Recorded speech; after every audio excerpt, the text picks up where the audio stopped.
விசிக கருத்தியலால் கட்டப்பட்ட கட்சி, சுயநலத்தால் கட்டப்பட்ட கட்சி அல்ல, ஆதாயத்தால் கட்டப்பட்ட கட்சி அல்ல, குறுகிய அரசியலுக்காக உருவாக்கப்பட்ட கட்சி அல்ல. அது ஒரு கொள்கையை முன்வைத்து உருவாக்கப்பட்ட கட்சி. அந்த கொள்கையை உள்வாங்கித்தான் அங்கே ஒவ்வொருவரும் பயணிக்கிறோம்.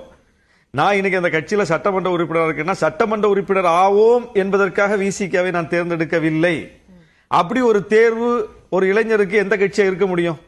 அதுவும் ஒரு தலித் அல்லாத தரப்பிலிருந்து வரக்கூடிய இளைஞர் சட்டமன்ற உறுப்பினர் ஆகணும் என்பதற்காக விசிகாவை போய் தேர்ந்தெடுப்பாரா?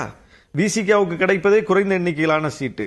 அதிலும் பொது தொகுதி கிடைக்குமா கிடைக்காதா என்பது கேள்விக்குறியான ஒன்று.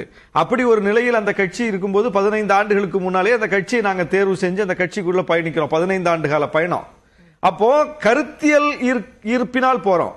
இந்த தலைவர் கருத்தியல்ல உறுதியான தலைவர். இவரை பின்பற்றினால் நாமும் அந்த கருத்தியலில் உறுதியாக பயணிக்க முடியும். அந்த சுதந்திரம் நமக்கு